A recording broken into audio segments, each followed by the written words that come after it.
Assalamualaikum warahmatullahi wabarakatuh. Waalaikumsalam warahmatullahi Selamat malam, selamat bertemu kembali di channel YouTube Lawyer Nusantara. Yang mana pada kesempatan malam hari ini kita kedatangan seorang tamu yang pegiat lembaga sosial masyarakat ataupun bergerak di bidang sosial kemasyarakatan yang tidak asing lagi dalam hal ini adalah seorang tamu yang sangat fenomenal untuk di wilayah Kalimantan Tengah, yaitu Saudara Karliansah atau Advokat Karliansah yang hari ini datang di podcast Lawyer Nusantara. Assalamualaikum Saudara Karliansah. Gimana kabar kegiatan Pak Karliansah? Mungkin saya luruskan dulu nih Bang Mahdianur. Siap. Mungkin saya senangnya dipanggil Bung saja ya. Oh, Bung Karliansah. Dan Ya. bahkan saya sebagai aktivis aktif Kalimantan Tengah begitu. Oke. Jadi Bung Karliansah ya. Ya Bang. Oke. Biar kita lebih akrab, lebih nyaman dalam obrolan kita malam ini dan mudah-mudahan juga bermanfaat pada masyarakat Kalimantan Tengah dan juga seluruh Indonesia. Terima kasih. Bung Karliansah, hari-hari kegiatannya apa saja yang aktif di Kalimantan Tengah ini?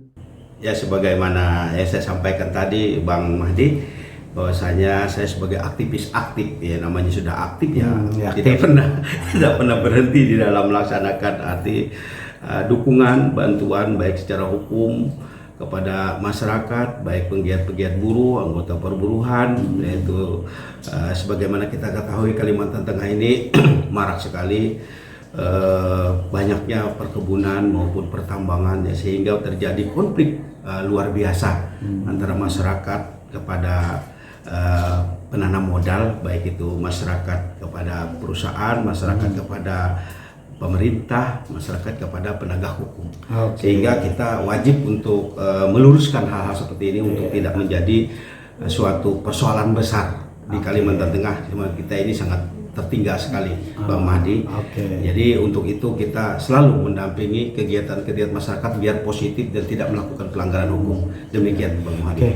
Kebanyakan yang didampingi oleh Bung Karliansah ini kebanyakan terkait tentang sengketa kah, atau ada permasalahan-permasalahan hukum, atau dalam hal apa yang sering didampingi oleh Saudara Karliansah? Yang paling banyak kita laksanakan, kita tangani, Bang Mahdi, itu adalah masalah perburuhan. Nah, betul kita ini sebagai aktivis, sebagai organisasi buruh, Serikat Buruh Nusantara, kebetulan saya juga dapat kepercayaan sebagai Presiden Serikat Buruh Nusantara Indonesia, dan juga beberapa lembaga LSM yang saya lahirkan. Jadi dalam hal ini banyak sekali persoalan-persoalan tenaga kerja, karena kita tahu bahwa Kalimantan Tengah adalah lumbung tenaga kerja, di mana tenaga kerja dari berbagai pulau berkumpul untuk mencari nafkah di sini. Namun perlindungan hukumnya masih jauh tidak sesuai, intinya tidak sesuai dengan hukum yang dibuat oleh negara kita. Dan yang kedua juga mengenai dalam bentuk LSM kita itu kebanyakan masalah konflik, baik itu konflik tanah masyarakat dengan kebun sawit, dengan pertambangan, dan juga beberapa persoalan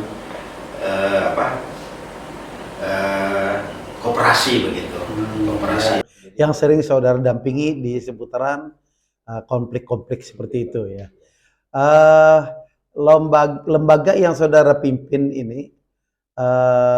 ini semua apakah berkantor pusat di Jakarta atau hanya sebagian yang ada di berkantor pusat di daerah? Jadi lembaga yang saya pegang ada yang berskala nasional, tentunya berkantor di pusat Jakarta. Kalau yang berskala daerah itu tentu berkantor di Provinsi Kalimantan Tengah, dan ada cabang-cabang di berbagai. Ada cabang juga di kabupaten-kabupatennya ya. Yang bergerak di bidang ini kan ada Saudara menyebutkan bahwa Saudara adalah sebagai Presiden Serikat Buruh Nusantara ya. atau disebut dengan SBN. Kiprahnya apa saja ini? Ya, apakah hanya khusus untuk menangani sengketa-sengketa buruh atau ada juga menangani hal-hal lainnya? Bagaimana menurut yang saudara alami? Karena dia serikat buruh, jadi tentunya berdasarkan ketentuan undang-undang yang ada di negara kita, seperti Undang-Undang 13 tahun 2003, jadi tentunya kita mengkhususkan diri hanya berbicara tentang penegakan hukum perburuhan. Jadi itu yang kita bantu, termasuk dengan kebebasan berserikatnya begitu, sehingga wajib di setiap perusahaan yang memiliki tenaga kerja lebih daripada 10 wajib ada serikat di sana agar hak-hak buruh itu tidak terzolimi.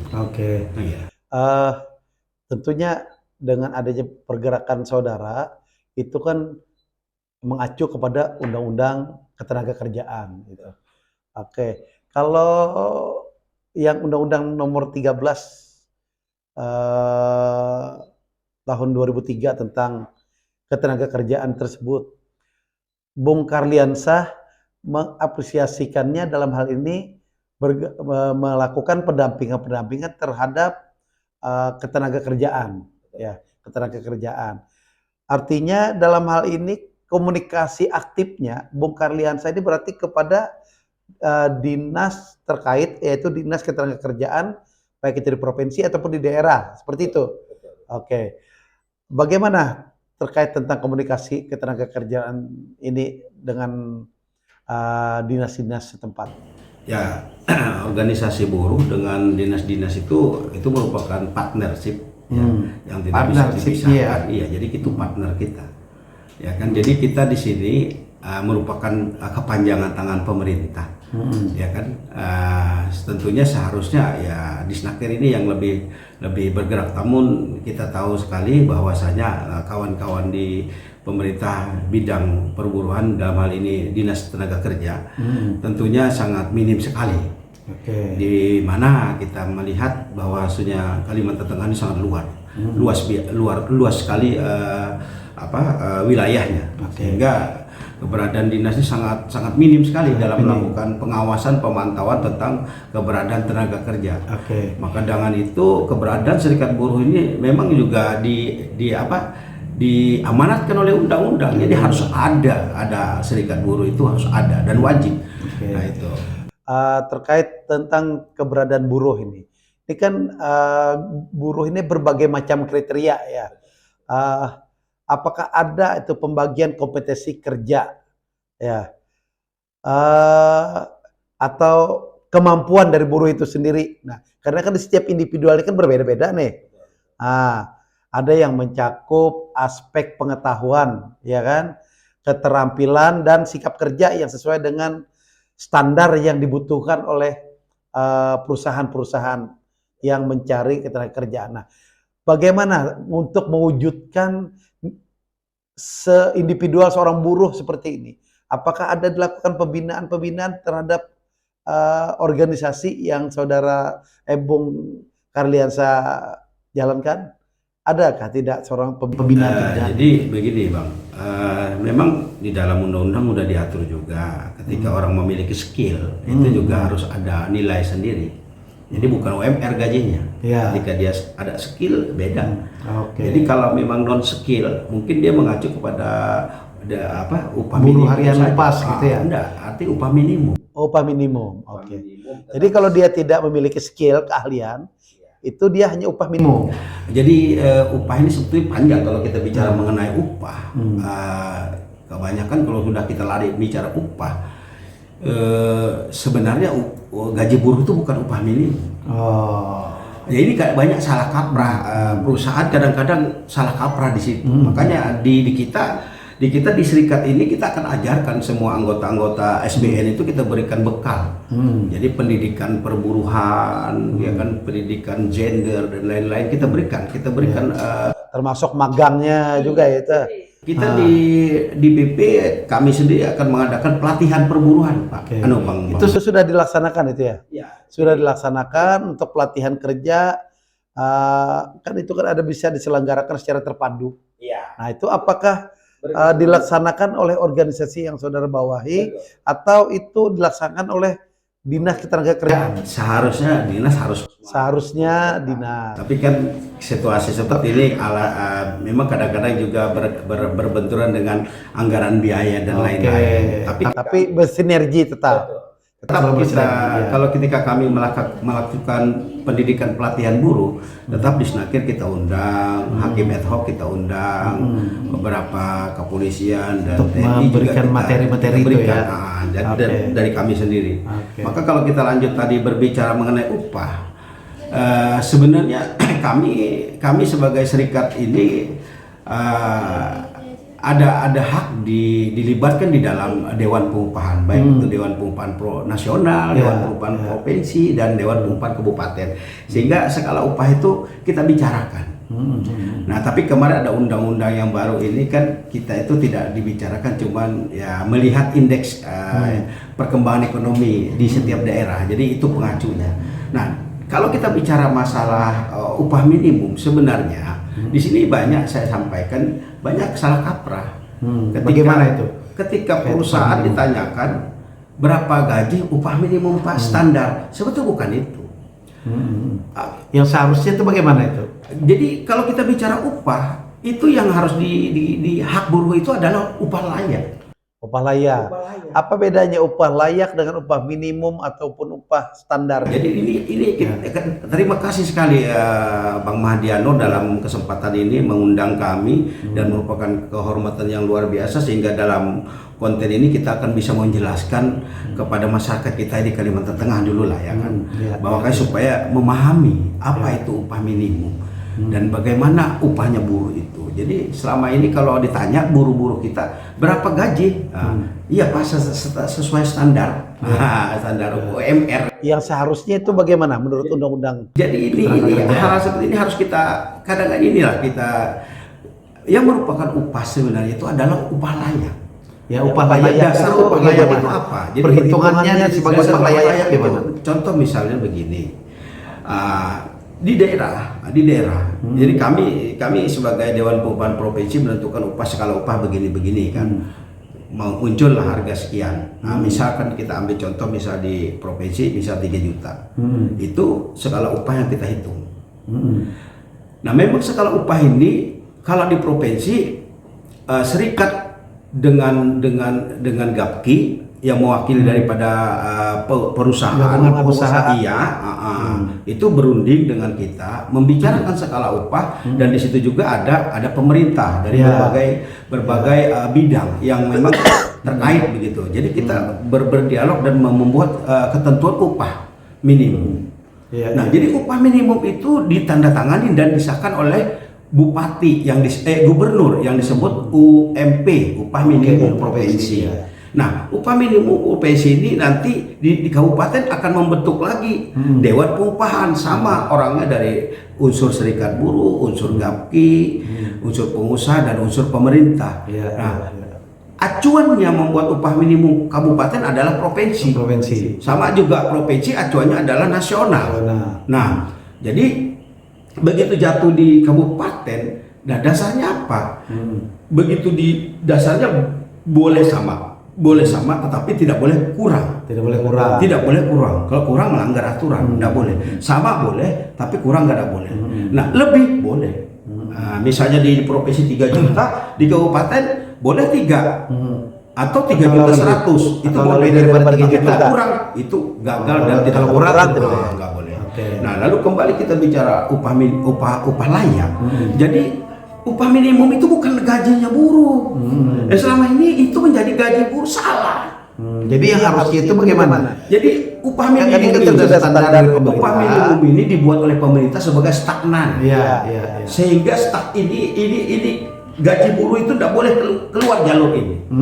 Kalau sudah ditentukan 3 juta, tidak boleh jatuh dari harga itu. Tidak boleh jatuh. Nah, lalu buruh lagi berbicara lagi di tingkat perusahaannya. Makanya di sini perlu buruh itu berorganisasi biar diajarkan. Jadi apa sih hak buruh di dalam level perusahaan? Dia harus bicara sebelum dia tanda tangan kontrak atau sebelum tanda tangan kerja, dia kesepakatan kerja. Ya kan dia harus tanya dulu. Ya, kesepakatan kerja atau perjanjian kerja? Perjanjian kerja antara buruh dengan pemberi kerja. Dengan pemberi kerja. Itu ada perjanjian kerja. Perjanjian Itu diberikan apa disampaikan terlebih dahulu kepada harusnya ketentuan harus disampaikan biar kelar dulu. Dan itu ditandatangani bersama-sama dengan dan perjanjian kerja ini dibaca. Setelah dibaca kalau misalnya di situ ada merasa kurang bisa diperbaiki. Tapi kan ini karena buruhnya tidak mengerti. Sehingga hal ini disodorkan main tanda tangan saja. Karena dia tidak mengerti. Kedua, orang mendapatkan tenaga kerja itu bagaikan bintang turun dari langit. Jadi tidak membaca dan memang tidak ilmunya. Nah, jadi begitu dia dapat itu ditelaah dulu satu per poin-poin dilihat dulu. Nah, makanya kalau di anggota kita ajari sebelum menandatangani surat perjanjian harus diberi dulu. Makanya dengan adanya magang ada beberapa tahapan-tahapan itu tadi untuk memberikan pengetahuan kepada buruh ini. Artinya hubungan kerja antara buruh dengan pemberi kerja ini itu mengacu kepada perjanjian kerja. Kesepakatan dulu. Perjanjian kerja inilah sebagai dasar. Nah, terkait tentang upah. Upah itu sebagaimana apa yang disampaikan oleh pemerintah berdasarkan Undang-Undang Tenaga Kerjaan ini, ada upah UMP, ada UMR. Nah, itu ketentuan yang sudah diatur. Tetapi kalau tidak boleh kurang daripada upah tersebut. Kalau lebih boleh. Nah, bagaimana Bung Karliansa menyikapi terkait tentang upah buruh yang diatur oleh pemerintah ini, OMP atau MR? Apakah itu sudah layak bagi buruh yang ada di Kalimantan Tengah? Kalau bicara layak itu sangat tidak layak. Jadi makanya saya sambung lagi. Apa sih sebenarnya upah buruh tersebut? Jadi buruh itu upahnya apa? Upah layak. Tuntutannya apa? Upah layak. Nah sekarang UMR, UMP yang dibuat pemerintah provinsi, nasional, provinsi dan kabupaten itu hanya standar saja, bukan upah buruh sebenarnya. Tetapi itu kan dibuat berdasarkan kajian-kajian dan analisa. Tapi itu bukan upah buruh sebenarnya. Kalau dibanding dengan kota-kota besar mungkin lebih kecil. Saya jelaskan begini, Bang Marwan. Jadi upah buruh itu jadi dia melihat. Contoh begini, jadi buruh bekerja itu kan butuh makan, butuh hidup dan kelanjutan hidup untuk anak istri. Jadi ketika dia berada di daerah kabupaten, dia hitung biaya hidup tuh berapa. Nah, ketika dia hitung biaya, makanya sebelum dia tanda tangan tadi kesepakatan kerja, apa poin di situ? Rumah disiapkan di situ kan, habis itu listrik gratis, air gratis, itu harus jelas. Ya kan, jadi poin-poin itu harus jelas itu, sehingga lalu gajinya berapa harus jelas. Nah, kalau sudah jelas baru disepakati, ditandatangani. Baru sebagai. Nah, kalau dia memang ada hubungan memiliki hukum antara pemberi kerja dengan buruh. Nah, kalau misalnya itu tidak bagus, tidak pas, asa mengurang, bisa buruh itu membuat, oh ini Pak saya nggak suka yang ini, bisa nggak dirubah begini? Bisa nggak hal itu disampaikan oleh buruh? Harus begitu seharusnya, ketentuan undang begitu. Selama ini yang pernah saudara dampingi, pernah tidak buruh itu diberikan kesempatan untuk mengoreksi standar gaji yang sudah diberikan tersebut? Hal seperti ini sangat langka bisa terjadi di Kalimantan Tengah, Bang. Maksudnya langka tidak pernah ada? Karena buruh itu diambil dari mana-mana langsung duduk bekerja. Persyaratannya terpenuhi. Bahkan tidak ada persyaratan. Apa saja persyaratan bisa diterima? Kalau tidak ada persyaratan, bagaimana perusahaan bisa menghitungkan gaji? Itu tadi dia jaminan kerjanya itu seperti jam sostek kesehatan, kerjaan, bagaimana bisa dihitung kalau tidak ada persyaratan yang Ya kalau sebetulnya lengkap. Kalau memang perusahaan yang bagus, yang baik itu memang harus membuat aturan seperti itu. Tapi hanya sebagai sampel saja lah, ambil misalkan dia dari 4.000 itu paling-paling ya separohnya saja yang ada. Kalau yang lain ya saya bilang bisa saya katakan trafficking, praktek-praktek trafficking. Makanya saya bilang maksudnya gimana itu? Makanya saya bilang tadi ketika kita bicara hak buruh gaji, itu buruh itu menuntut hak upah layak. Nah, bagaimana standar upah layak itu? Tinggal dia hitung. dia selama 30 hari makan berapa beras. Iya, iya. Anak 2, istri 1, beras berapa dibutuhkan. Terus lagi ikan, iwak apa. Itu hitung di situ. Baru itulah gaji buruh.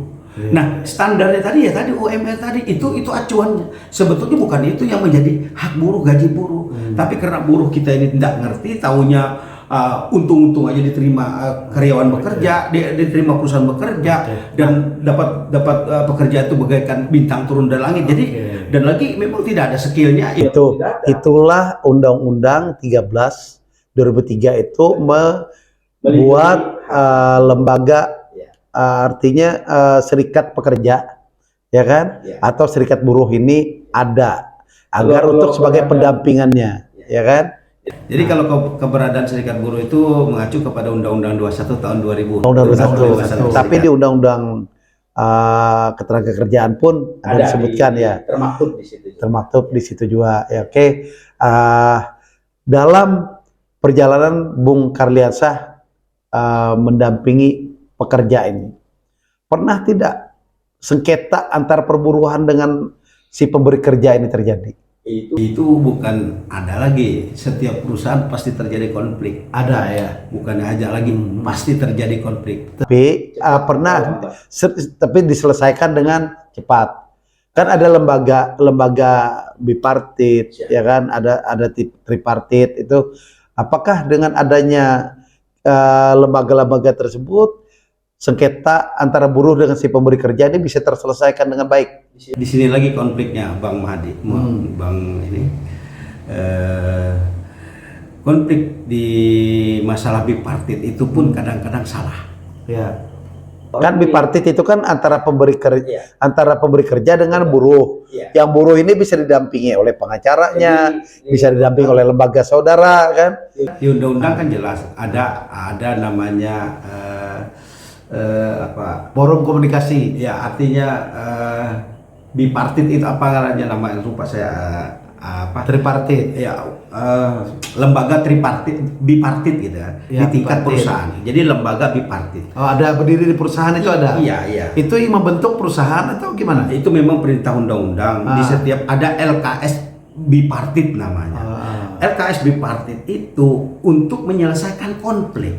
Setiap ada konflik di tingkat perusahaan harus dibicarakan bipartit dulu antara serikat buruh dengan manajemen dengan perusahaan. Tetapi perusahaan menunjuk orang menjadi LKS bipartit itu. Jadi LKS itu ada unsur manajemen, ada unsur buruh. Nah, tetapi kalau dia tidak ada orang buruhnya, ini timpang. LKS ini tidak jalan, kan dia tidak ngerti apa-apa. Artinya ada buruhnya situ. Jadi gini, jadi apa bedanya lembaga LKS itu dengan lembaga yang saudara LKS bipartit itu dibuat di sektor perusahaan. Tugas dan fungsinya untuk menyelesaikan ketika ada konflik. Ada konflik antara perusahaan dengan karyawannya. Tapi yang menjadi persoalan, tidak semua perusahaan ada serikat buruh. Tetapi ada LKS bipartit. Nah, sekarang ada lagi kasus yang saat ini lagi booming, yang center terjadi. Setiap perusahaan membuat serikat buruh sendiri. Di dalam undang-undang nggak boleh. Yang membuat serikat buruh itu adalah buruh, bukan perusahaan. Tapi bisa saja di dalam perusahaan itu sendiri ada orang-orang yang memang ada humas, kan? Ada orang-orang yang di bawah humas, dia mendirikan serikat buruh. Itu tadi, kan? Mengacu kepada undang-undang perburuhan tersebut. Ya.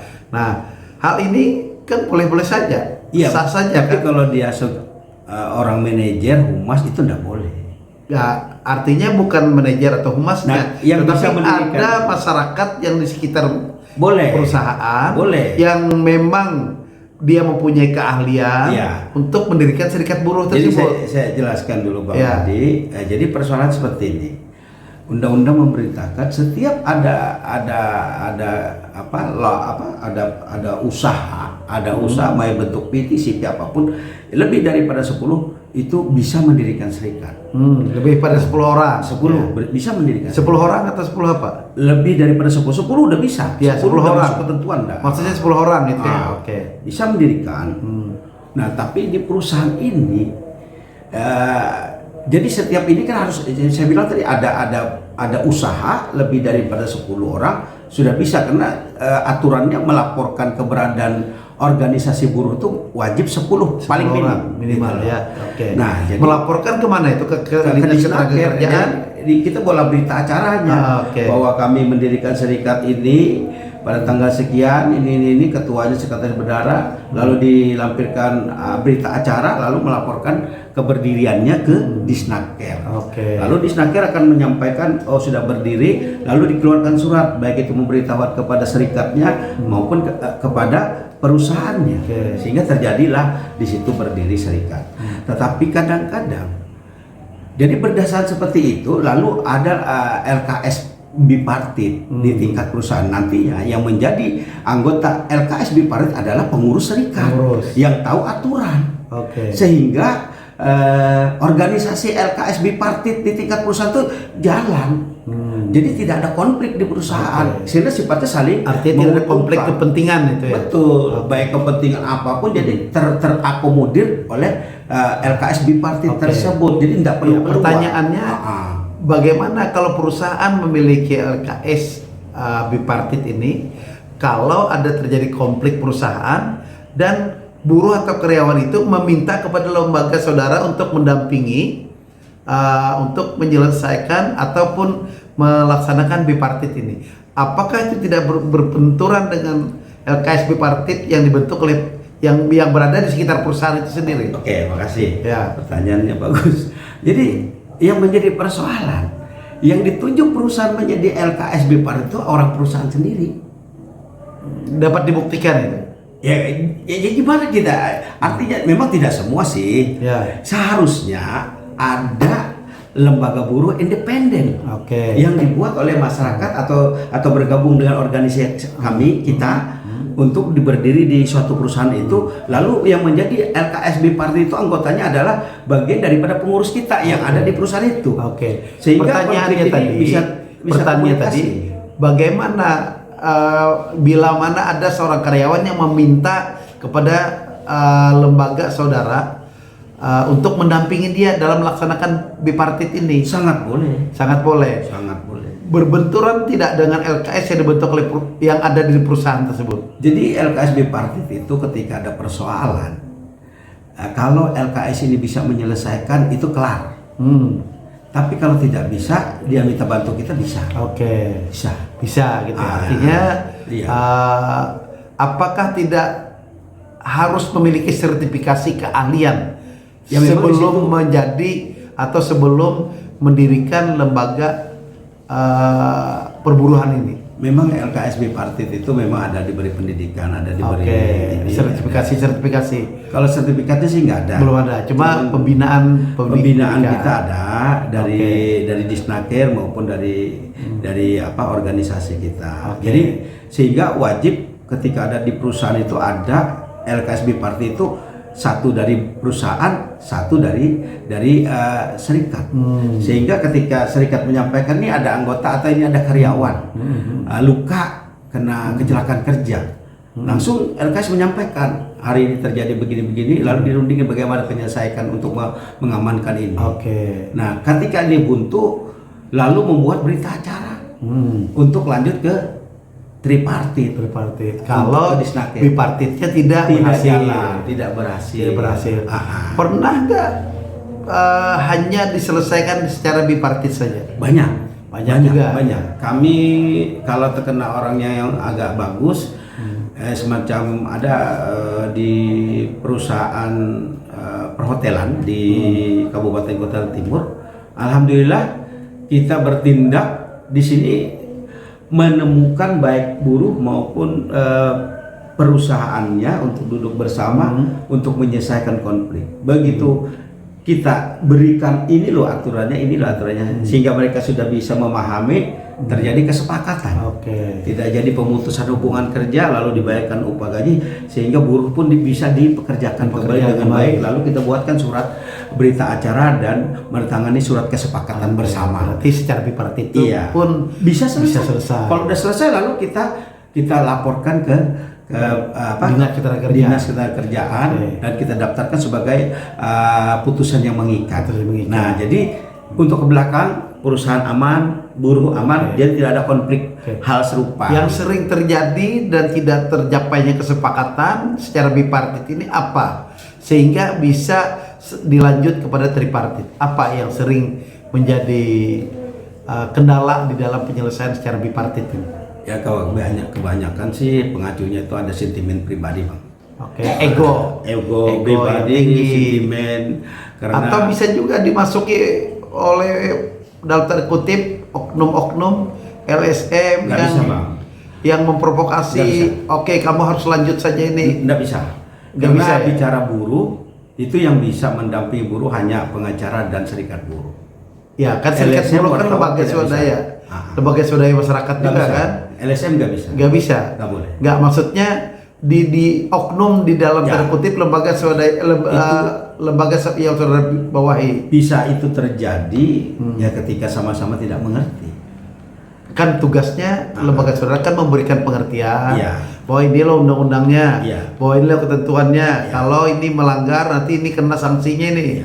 Sehingga mereka memahami dan bisa menyelesaikan secara bipartit, begitu kan? Nah. Bisa saja, tapi kalau LSM membawa untuk berbicara bipartit tidak bisa, karena kewenangan LSM tidak ada di situ. Lembaga swadaya masyarakat Nggak bisa. apa bedanya dengan lembaga serikat? Serikat Kan sama-sama diatur dalam undang-undang kan? nggak bisa karena lex spesialis. Lex spesialis Betul. aja, oke. Iya. Karena Tapi di- lembaga swadaya masyarakat pun Nggak bisa. kalau memang dia bergerak di bidang ketenagakerjaan, Ya serikat buruh namanya, serikat bukan buruh, LSM. bukan LSM. Bukan, undang-undangnya beda. Oke, Iya. jadi ada perbedaan sedikit di Betul. situ ya. Hanya untuk memberi pengaruh aja sih boleh-boleh saja.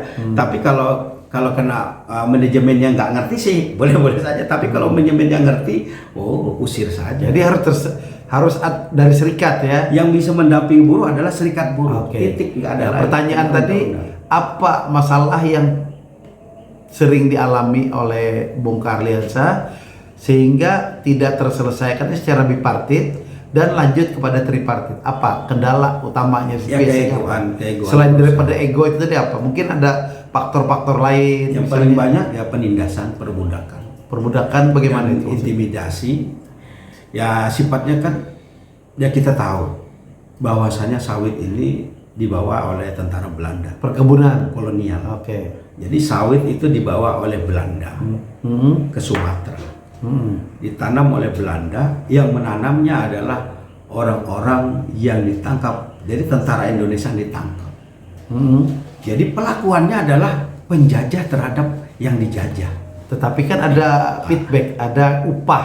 Ya, Pekerjaan yang dilakukan Oke. tetapi dapat upah ya.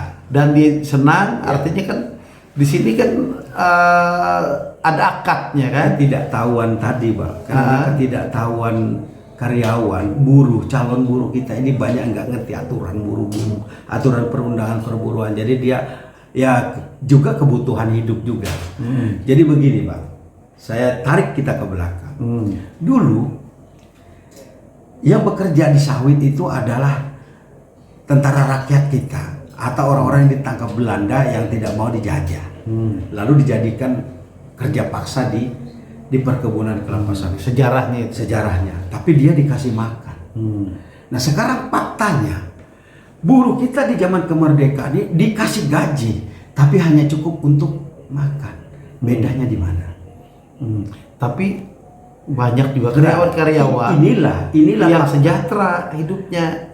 Ya, arti lihat lagi persoalannya yang mana. Kalau memang dia manajemen dia yang arti posisinya bagus, ya bolehlah, ya kan. Tapi kalau sudah yang saya bicarakannya adalah buruh yang sangat marginal, yang bagian pembersihan atau pemeliharaan, yang memupuk, yang manen, wah itu luar biasa. Ya, Dan gaji mereka hanya standar UMR saja. ya kalau manen, pruning dan BHL itu kan borongan, sistem borongan Iya. itu kan. Nah inilah Sistem borongan itu penghasilan dia lebih besar daripada jadi gini, karyawan kalau tetapnya. dia besar akan dikecilkan. Bagaimana mungkin bisa dikecilkan? Kalau Jadi gini. dia misalnya per tonnya dia diupah sekian. Kalau satu hari dia lebih banyak dapat tonasenya, berarti hasilnya lebih besar. Kalau menurut pengalaman saya, ketika buruh mendapat hasil besar, sakit kepala itu manajer. Bagaimana bisa? Karena ini kan Lalu dirubah mekanismenya, Bang. Nah, gimana? Jadi ada yang pernah saya lakukan di salah satu perusahaan. Begitu buruh panen hasilnya sampai 15 juta, apa 10 dirubah. Yang tadinya sistem janjang dirubah sistem tonase. Ya kan? Begitu pertama tonase bagus, Bang. Begitu 1 bulan 2 bulan bagus, meningkat hasilnya. Begitu masuk ke 4 bulan merosot. Kenapa? Kalau sistem tonase ditimbang di sini sekian, ditimbang di situ sekian, sampai pabrik beda lagi. Tapi menghitungnya kan berdasarkan pada pertimbangan pertama. Bisa dimainkan semua itu. Berarti itu teknis ya. Teknis yang itu hanya diketahui oleh supaya buruh. hak buruh jatuh. Kalau ya begitu aja nggak masalah. Tapi bukannya lebih besar pendapatan buruh, pekerjaan buruh ini per tonase semakin tinggi, berarti perusahaan semakin diuntungkan. Itu iya, dia bisa bermain di situ. Enggak, maksudnya kan buruh semakin banyak hasilnya setiap hari, otomatis pendapatan perusahaan dari segi produksi pun meningkat. Triknya macam-macam. Kadang-kadang dia sistem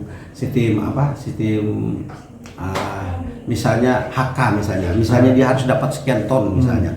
Nah, kurang itu kurang. Hanya dapat ini aja. Tapi jadi macam-macam pola-pola tapi yang itu dilakukan. bukan permainan perusahaannya, mungkin oknum saja di Ya dalam. mungkin ya. Oknum ya. Karena berperusahaan tidak betul, mungkin, ya kan? Tapi oknum. Kalau perusahaan dia punya sistem sendiri. Nah, mungkin hanya tapi oknum saja. Manajer ini karena mungkin dia menutupi produksi sebelumnya yang merugi sehingga dia mungkin saja. Tapi kita belum tahu ini. Ya, betul. Kalau yang di tempat saya sampai saya demo kemarin seperti itu. Pernah demo? Saya demo. Oke. Akhirnya 180 orang tuh terpaksa harus di PHK semua. 180 karyawan di PHK karena tidak dapat uang pesangon. Dapat mau nggak mau. Oke. Apakah mereka tetap menghitungkan uang pesangon itu berdasarkan karena dia undang-undang ketenagakerjaan yang ini atau mengacu kepada undang-undang cipta kerja? Kan masih pada saat itu belum ada undang-undang cipta kerja. Masih belum ada undang-undang cipta kerja. Jadi kami sebagai lembaga organisasi buruh tetap mengacu kepada aturan dan memperjuangkan hak-hak buruh itu. Itulah keberadaan kita sebagai bagaimana organisasi. Konsep yang saudara sampaikan itu begitu mengacu kepada undang-undang cipta kerja, apa antara pertentangan hukumnya itu di mana? Ya, kalau kan saudara punya konsep seperti ini, menjalankan aktivitas seperti ini, tetapi begitu sekarang dengan adanya undang-undang cipta kerja, apa dampak terhadap yang sangat menyulitkan kita lah. Menyulitkannya dalam hal padahal itu kan undang-undang cipta kerja dibuat sebagus mungkin menurut pembuatnya. Bagaimana menurut saudara? Jadi undang-undang cipta kerja ini banyak sekali poin-poinnya yang menyakiti buruh. Contoh dalam hal apa? Contoh kita berunding tadi. Jadi kalau masih undang-undang 13, kita masih bisa berunding ampas meja kalau perlu untuk menentukan hak buruh dalam menentukan upah minimum. Tapi kalau di undang-undang cipta kerja kita nggak bisa lagi. Dengan undang-undang cipta kerja gimana? Tidak bisa lagi. Kita maksudnya bagaimana tidak bisa? Melalui indeks berapa per kapita kita, penghasilan, indeks ekonomi kita seperti apa? Bagaimana? Grade ekonomi kita. Perhitungannya bagaimana? Jadi itu perhitungannya pemerintah kan ada berarti bukan dari organisasi saudara. Kita hanya berbicara aja, minta masukan, kita memberikan masukan-masukan yang bermanfaat untuk buruh, untuk hak-hak anggota kita, masyarakat buruh kita. Tapi mereka tetap kembali ke itu hitungan perekonomian kita. Indeks pendapatan itu. Di situ. Sehingga kalau indeks pendapatannya itu Bang, kalau indeks pendapatannya memang tinggi, berarti kan dia dapat besar naik, kan? Iya. Tapi kalau kita rendah begini ya naiknya kada signifikan juga. Tapi hak dia tetap didapat. Iya. Haknya tetap didapat ya. Dapat tetap. Oke. Sangat menarik sekali nih perbincangan dengan Bung Karliansah yang juga advokat Banjarmasin, Kalimantan Tengah ke Banjarmasin ya. Advokatnya kantor hukumnya di mana? Kantor kalau yang di asosiasinya di Jakarta. Oh, Jakarta. Oke. Kalau kantor Dan kita juga di Palangkaraya. Pak Karliansyah ini adalah seorang kandidat doktor ya yang apa itu namanya di salah satu universitas hukum di mana? Di Unisula. Unisula Semarang ya. Semarang. Unisula Semarang ya. Sudah semester berapa? Udah masuk semester 2, Bang. Alhamdulillah. Ya mudah-mudahan dalam waktu ya. dekat kita Oke. semester 3 udah majukan judul, mudah-mudahan ya nggak Semoga sampai tidak ada kendala ya. tidak ada kendala. Oke. Apa doktornya ya, jurusan di saudara lakukan penelitiannya apa? Insya Allah dokter kita tetap penegakan Hukum hukum ya, di dokter bidang hukum ya. konflik Oke. di perkebunan kelapa sawit. Perdata, Iya. dokter hukumnya di bidang jurusan keperdataan, begitu ya? Iya. Oke. Bung Karliansyah, Ya. pada saudara jalani sebagai penggagas atau penggiat di perburuan ini, bagaimana sih peran serta dari pemerintah atas terjadinya konflik ataupun bagaimana melakukan perlindungan hukumnya terhadap buruh ini? Apa yang diberikan oleh pemerintah untuk memberikan kesejahteraan terhadap buruh, terhadap karyawan ini? Pernah nggak saudara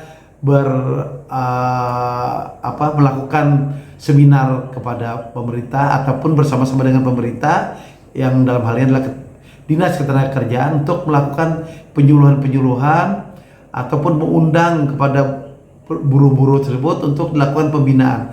Apakah pernah? Ya untuk akhir-akhir ini untuk pemerintah provinsi dan kabupaten sudah nggak ada lagi. Sudah nggak ada, maksudnya kegiatan pertemuan atau pendidikan perburuhan, LKSB Partit itu agak kurang, sudah nggak ada lagi. Artinya sudah sejahtera semua buruh ini ya? Mereka tidak bisa melaksanakan karena budget anggaran itu tidak ada, alasan mereka begitu. Dan juga kepada anggota dari organisasi buruh pun seharusnya juga di situ ada anggaran-anggaran yang diperbantukan oleh APBD daerah, kabupaten dan provinsi itu untuk organisasi-organisasi agar organisasi ini bisa berjalan dengan baik. Jadi hal-hal seperti ini juga kurang dipikirkan oleh pemerintah kita dalam hari ini provinsi dan kabupaten yang ada di Kalimantan Tengah. Untuk pusat sih ada jalan terus ke pusat. Untuk di Kalimantan Tengah sini apakah ada perwakilannya serikat buruh ini yang saudara pimpin? Untuk Kalimantan Tengah, alhamdulillah di daerah Sampit, Ketahuan Timur itu sudah berdiri di PIKI kita, di Kabupaten Seruyan berdiri, dan di Barsel juga sudah berdiri. Cuma Kapuas masih belum, masih ada proses lah. Pengpisau dan Pengkelanbun itu masih proses juga. Ada berapa kabupaten yang sudah terbentuk? Ya sudah terbentuk dan tercatat di Disnaker itu ada 3. Ada 3 kabupaten. Di Sampit, Seruyan, sama Barsel. Untuk provinsinya di Banjarmasin, Kalimantan Timur, Lombok. Ya, itu sementara itu. Ya sudah ada berdiri. Ya, masih sudah berdiri. Sudah eksis? Masih belum. Ini kan kita berdiri masih 2002. Baru kita dirikan 2000. Baru 2002, tapi sudah melakukan pendampingan. Ya, dari 2020 kita mendirikan. Jadi masih 2 tahun umurnya. Ya. Berapa jumlah anggotanya untuk kemarin itu kita kan dulunya dari KSPSI. Ya, di zaman KSPSI itu apa itu? Konfederasi Serikat Buruh Sejahtera Seluruh Indonesia. Yang dulu di bawah punya pimpinan Bang siapa? Pakpahan dulu. Siapa? Dulu punya Bang Muhtar Pakpahan. Nah, sekarang ini Eli Silaban yang menjadi presiden di Jakarta. Saudara sebagai apanya pada saat itu? Kalau dulu kita sebagai Korwil Kalimantan Tengah. Jadi untuk wilayah Kalimantan Tengah. Jumlah anggota kita dulu 15.000. 15.000 seluruh Indonesia atau seluruh Kalimantan Tengah? Seluruh Kalimantan Tengah atau seluruh Indonesia? Enggak, yang dulu kan kita hanya posisi sebagai Korwil Kalteng. Korwil anggotanya khusus di Kalteng saja. Berapa? 15.000. 15.000 untuk di Kalteng. Di Kalteng. Itu menyebar di beberapa kabupaten. Semua kabupaten. Semua kabupaten, Ya, terutama sampai Oke. Seruyan. Bagaimana syaratnya nih? Syaratnya ini ada misalnya ada masyarakat atau buruh yang ingin masuk, itu bagaimana? Dia apakah buruh ini identik menjadi anggota secara otomatis atau dia harus mengajukan permohonan dulu menjadi anggota? Ya, nanti mengisi formulir. Oh, ada Kita isi siapkan formulir, persyaratan-persyaratan. Aha. Kriterianya apa? Mengisi formulir. Dia sebagai buruh. Ya. Kalau misalnya dia Buruh. wirausaha, Buruh swasta juga buruh.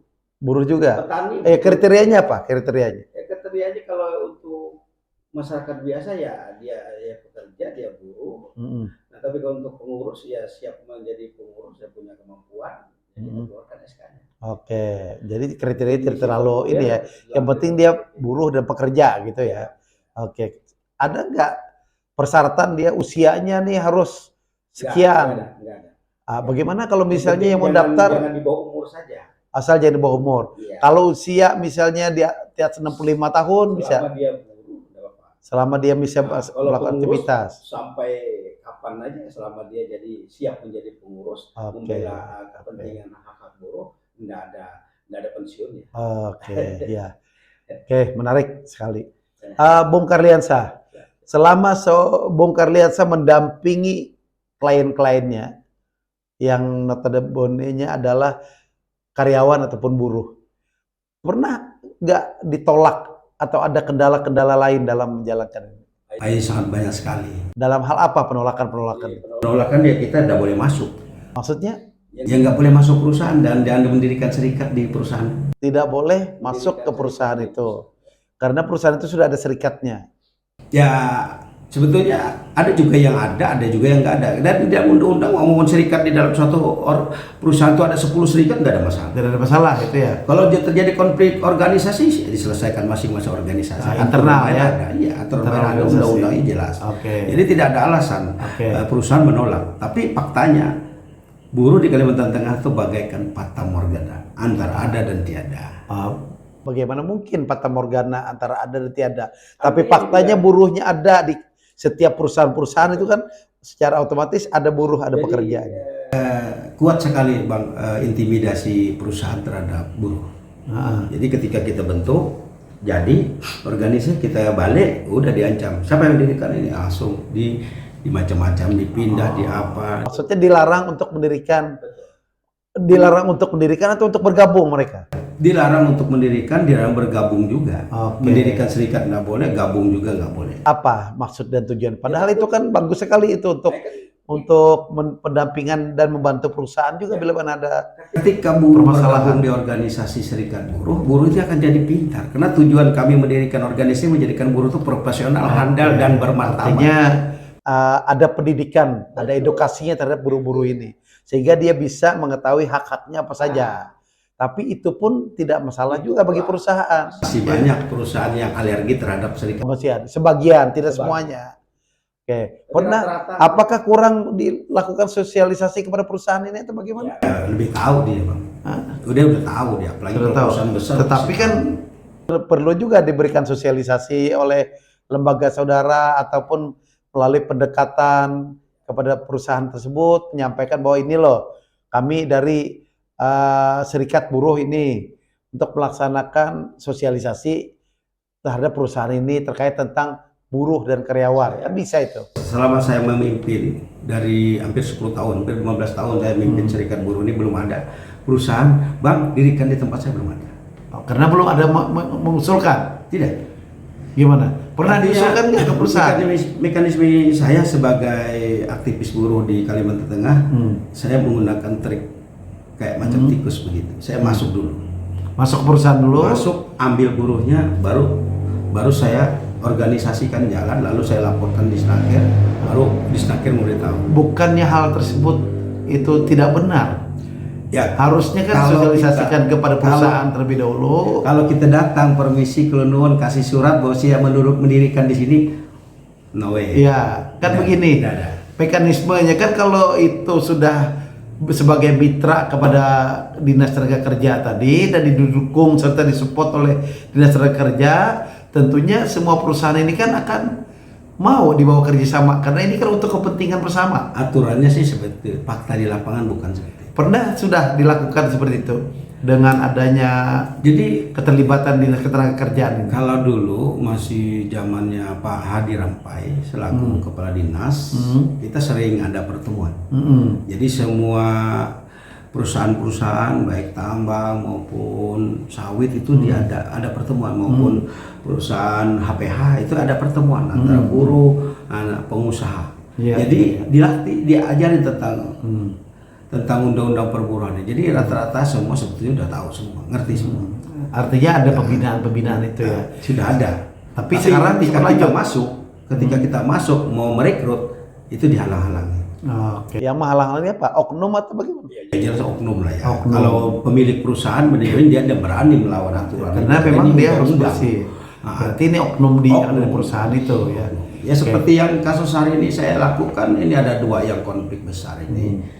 Saya tidak bisa sebutkan nama perusahaannya.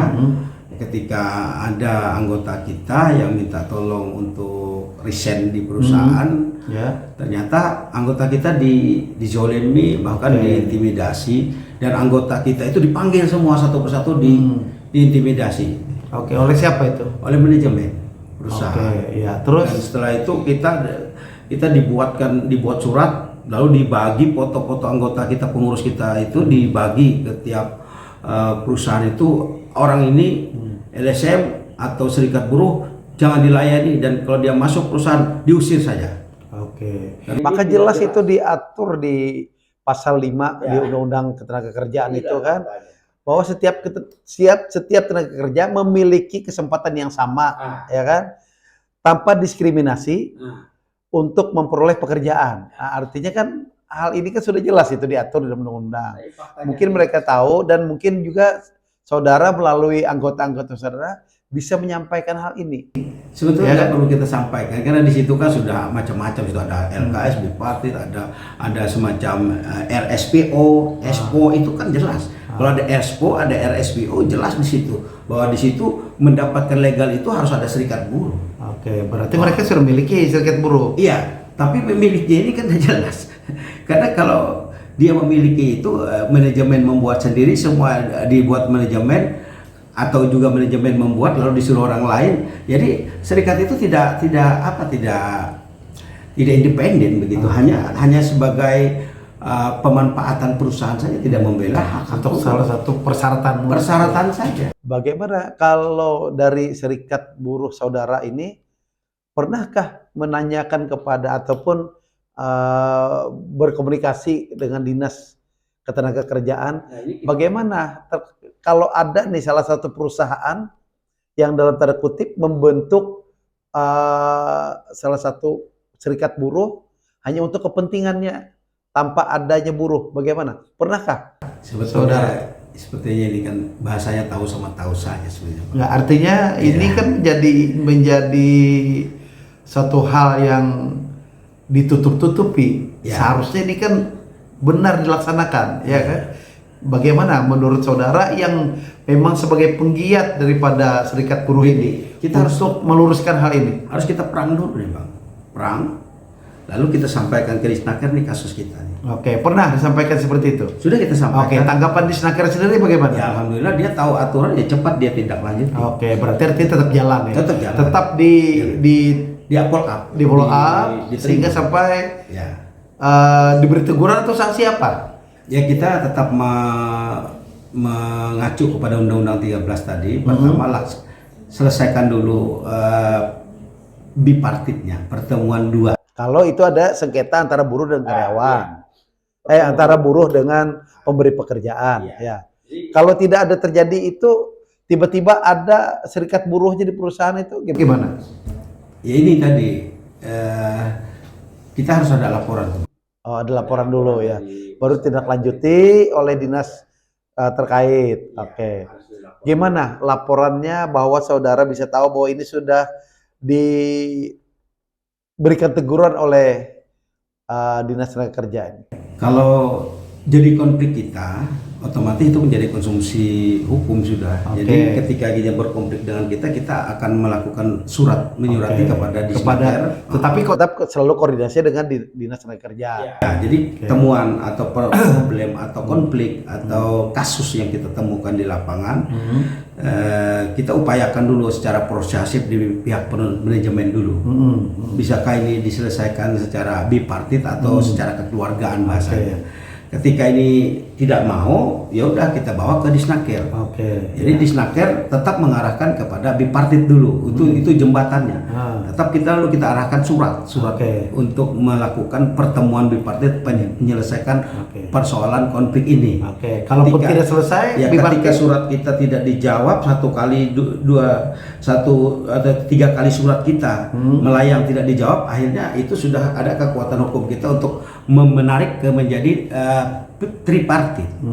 Sehingga berdasarkan surat yang kita sampaikan, surat 1, 2, dan 3, namun perusahaan tidak mengindahkan, maka dengan ini kami minta Disnaker untuk melakukan pertemuan tripartit. Nah, jadi di situ jadi langkah itu yang langkah saudara ambil. Jadi langkah itu ya. Gimana respon dari Dinas Ketenagakerjaan begitu saudara menyampaikan bahwa ada temuan-temuan seperti ini? Cepat ditanggapin. Biasa harus cepat ditanggapi. Cepat ditanggapin. Artinya supaya respon dari pemerintah itu memang bagus juga. Alhamdulillah kalau kita ini ya. Dengan pemerintah Kalimantan Tengah, kalau dalam konteks itu mereka cepat menindaklanjuti organisasi CSBN ini. Terima kasih. Ini menarik sekali perbincangan dengan Bung Karliansyah.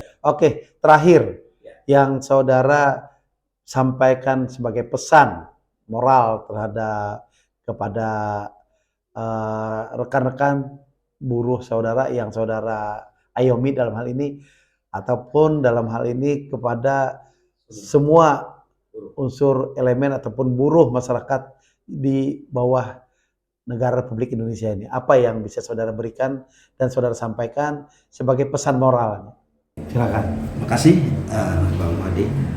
Jadi pesan saya kepada kawan-kawan sebagai tenaga kerja atau buruh dimanapun Anda berada, mari bersatu dalam organisasi buruh, terutama di Serikat Buruh Nusantara, agar kita berdaulat, agar kita punya hak, agar hak-hak kita tidak terzolimi. Jadi Anda akan di dalam organisasi kita ini mempunyai tujuan agar buruh itu profesional, handal, dan bermartabat. Jadi itu tujuan misi SBN kita. Demikian. Bila ada yang ingin gabung sebagai